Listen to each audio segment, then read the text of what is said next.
Ain't no sense of bragging, but it's so far ahead of everybody, nobody has mentioned it at that time.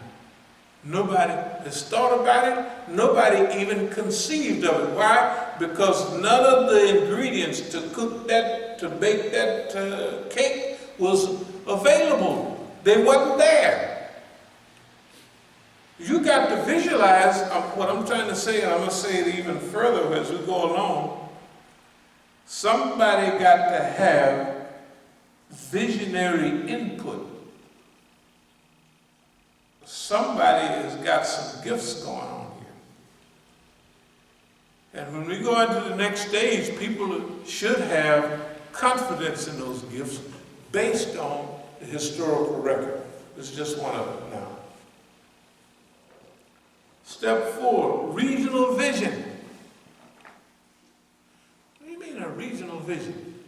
What do we have now? The other day, Russia talked with Turkey, right? Russia and Turkey to try to stop the super invasion of Idlib in Syria. I'd be doggone if today the dummies, those dummies said, we don't want that issue. Regional vision. The Kurds of Iraq, the Kurds of Iran, the Kurds of Syria, and more than any, the Kurds in Turkey. The U.S. is over there fermenting fitna to get all the Kurds to want to unify Kurdistan. If they want to unify Kurdistan, right? What is that going to do? That's going to unify 4 people that's got Kurds. Remember, now we'll get to Usmaniya, we'll get to Safavid dynasty, and we'll get to all of those people in a minute. So what do you have now? Iran, Russia, and Turkey just had a summit last week. They had a summit. Well, what was they talking about? Their main thing was Kurds. Turkey's main thing is Kurds. It's got other issues. But if the U.S. is building up the Kurds, then the main enemy, they don't show you in the media about the invasion of Syria a few months back by Turkey. Full-fledged invasion. To do what? To go after the Kurds. Now, how are you going to produce unity? There's no reason for unity, right? But if you take the Kurds of Iraq, remember they running around early this year waving Israeli flags. Y'all remember that? Oh my goodness. So, who you going to get unified? Everybody, but there's 4 crews that you don't have to worry about. You're going to unify Iraq, you're going to unify Turkey, you're going to unify Syria, and you're going to unify Iran. Why? They all got that belt where the Kurds live. And the U.S. is supporting the bad Kurds, the communist leftist Kurds. Okay, nobody talked about this before. Okay, what I'm trying to say is we're getting ready to make a move. People are going to have confidence in what the Negro is saying. Because the white man is finished. We'll finish proving it here in a minute. He's finished. All his big boys, all his tattletales, they're not nowhere on the board. They don't exist except as helpers of us. Regional vision, step number 4, the regional vision is here. The regional vision, they got the regional vision. The regional vision is there. There was no reason. We want an Iraqi solution, we got a Syrian solution, we want an Egyptian. That's not possible anymore. The region has to be solved. It has to be, they didn't attack Yemen, they didn't attack, right? So we got to have a regional stabilization. And they forcing the issue up to this day. All right, number 5 is victory. Okay, now this was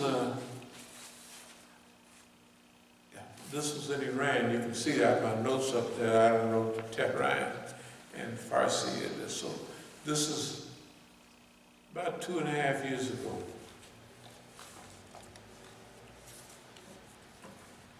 This is the notes from this right here. They put on the front page in Farsi.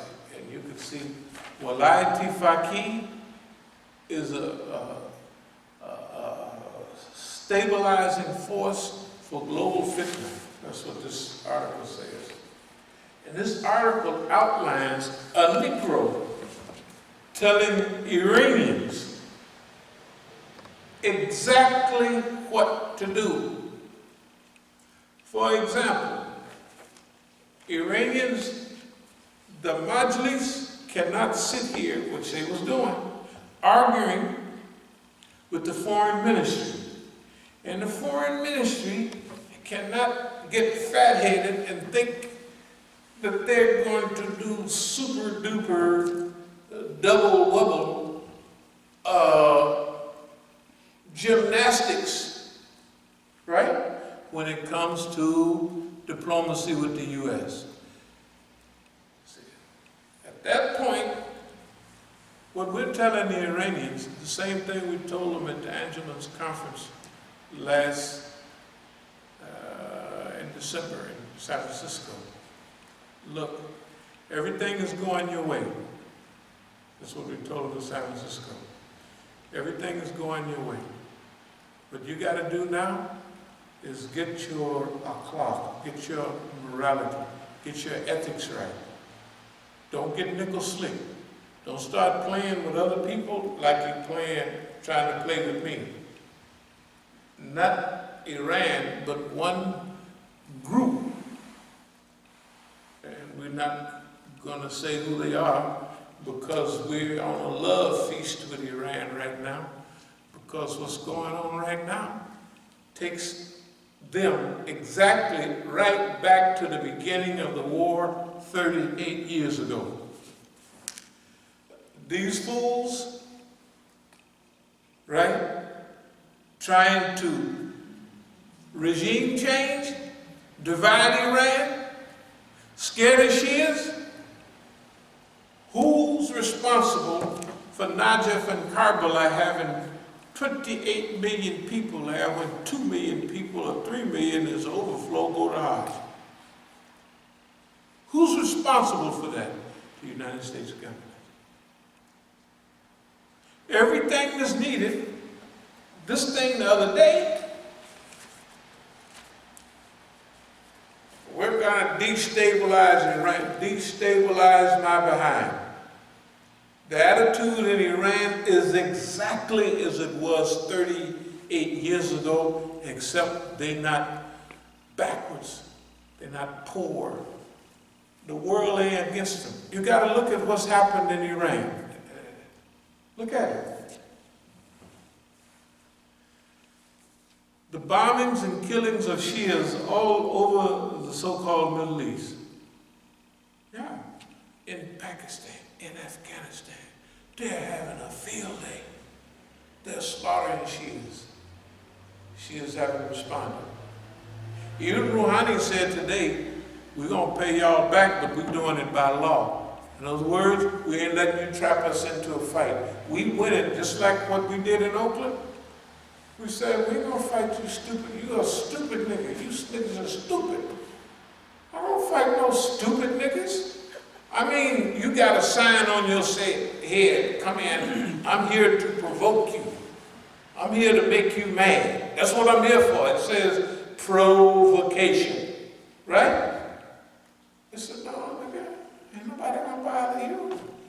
Knock yourself out, turn flips, urinate on the floor, doo-doo over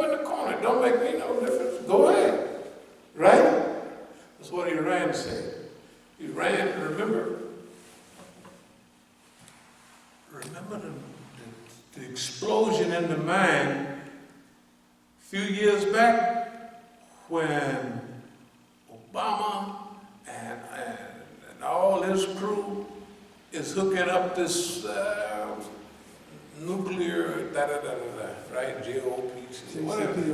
Yeah. Who was going crazy? The Zionists, right? Was going crazy. Why y'all? And who else? Saudi Arabia. Who's invading Yemen? This is like one of the most idiotic wars in history. For the richest Arab country in the world to be bombing and killing for 3 years now, the poorest. Right? For what? For what? What's the purpose? And ain't getting nowhere. With all those modern weapons, the brothers is on the roll. And I've been with the brothers in programs for the longest. Remember that note I showed y'all, what did it say? It was in Iran, and it said, we want you to speak on Syria. This is a big international conference. And I knew why they wanted me to speak on Syria, because they know I would tell the truth, and I'm not Syrian, I'm not Iranian, I'm not from here. I'm putting this on the table. That's what I did. Because nobody else could do it, because we don't have nothing to do. We don't have nothing to do with y'all. We niggas. So I ain't Syrian, right? I'm not Iraqi, I ain't none of y'all. So I'm just gonna tell, that's why the leadership gave me the note that said, and I said, everybody that's just serious, that their turbans, all them guys is from Syria, the whole row right there. I want you to do that. So, okay. Now, let's transgenerational knowledge. What we have read. National unity. Islam first. This is for Iran. National unity. I think I gave y'all this. National unity. The first thing for Iran is national unity. And Islam first, not your dumb group. Forget about your dumb group that's so smart. You know what I mean? You so smart that you ain't got enough sense to know that the white man don't care no difference about whether you're part of the ulama, right?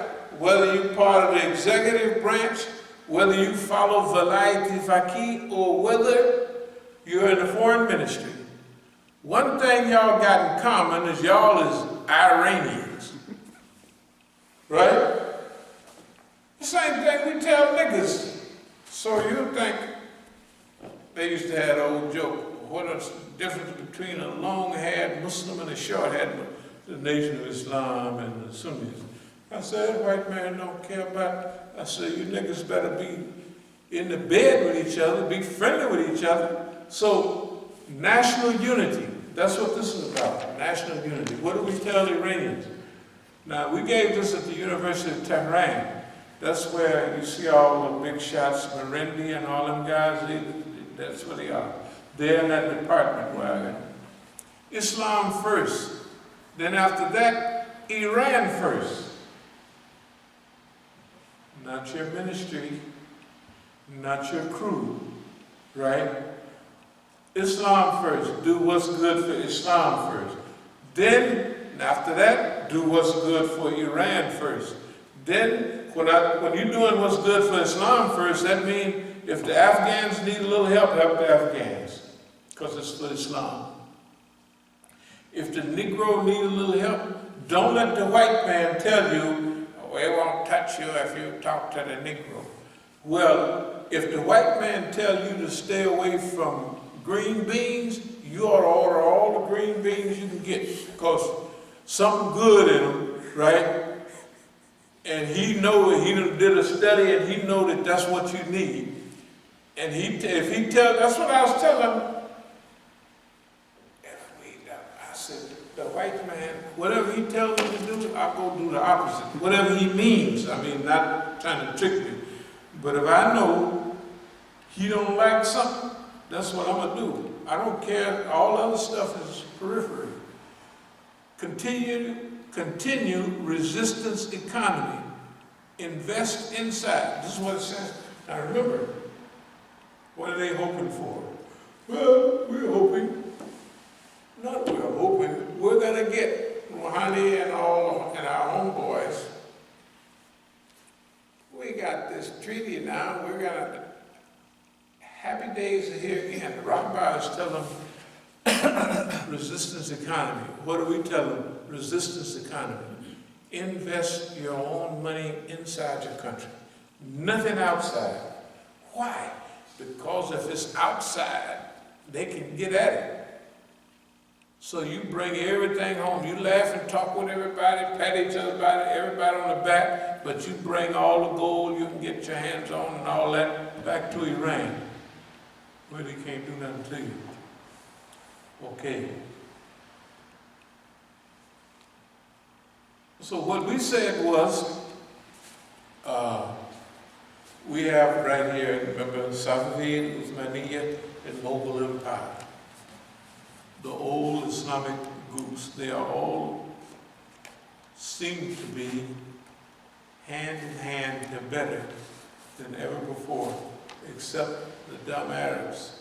When I say the dumb Arabs, that means Saudi Arabia and all that. Right down here, vision for the future.